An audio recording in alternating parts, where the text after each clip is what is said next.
అన్నింటికి అలవాటు పడ్డారు జనాలు. లాస్ట్ నేను చెప్పేది ఏం చెప్పినాడు, ఏం చెప్పంటారు సీఎం రేవంత్ రెడ్డికి ఏం చెప్పంటారు, ప్రెసిడెంట్కి ఏం చెప్పమంటారు? రేట్లు పెంచమని చెప్పి ఎంత పెంచమంటారు? 15 రూపాయలు ఇవ్వమంటారు. కిలోమీటర్కి 15 రూపాయలు.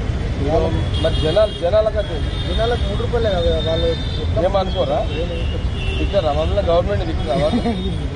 పెట్రోల్ రేట్లు పెరిగినాయి, అన్ని రేట్లు పెరిగినాయి, వాళ్ళు కూడా రేట్లు పెరిగినాయి కదా. సీఎం రేవంత్ రెడ్డికి మహేష్ గౌడ్ పెంచింది అనుకో, జనాలు తిట్టే ఎట్లా? అరే కాంగ్రెస్ వాళ్ళు పెంచుతున్నారు కదా, మోడీ పెంచుతున్నాడు, తిడతలేమా మేము? అట్లా మమ్మల్ని మళ్ళీ బీఆర్ఎస్ వాడు ఒప్పుకోడు కదా. పెట్రోల్ రేట్లు పెరిగినాయని పాయింట్కి ఆయన చేసినావా? నీకు 3 రూపాయలు నేను సీఎం తోటి పీసీతో మాట్లాడిన అనుకో, మాట్లాడి 3 రూపాయలు పెంచుకున్నాడు అనుకో, మా వాళ్ళు పాపం కదా ఆటోళ్ళని పెంచారు అనుకో, బీఆర్ఎస్ బీజేపీ వాళ్ళు ఏమంటారు అప్పుడు? మీరు రేట్ ఎట్లా పెంచారు, పబ్లిక్ బాగా చేస్తారు అంటే అప్పుడైంది మరి. అప్పుడు మీరేమంటారు ఆటోళ్ళు? పెట్రోల్ రేట్లు పెరిగినాయి కాబట్టి పెంచారు అని కామన్ గా అంటారు వాళ్ళు. అంటే మీకు 3 రూపాయలు వేస్తే ఆటోలు డ్రైవర్లు అండ్ ఓనర్స్ మీరు హ్యాపీగా ఉంటారని మీరు చెప్తారు.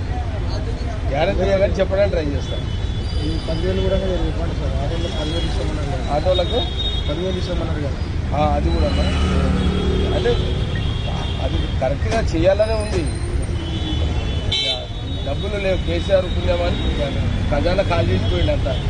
అది ఎట్లా భర్తీ చేయాలో రేవంత్ రెడ్డి అండ్ మహేష్ గౌడ్ చూస్తున్నారు అంతా. చూద్దాం, మంచి రోజు రావాలని మొక్కుదాం. ఖజానా నిండితే మీ 10,000 లెక్క కాదు సీఎంకి. మీకు అర్థమైందా?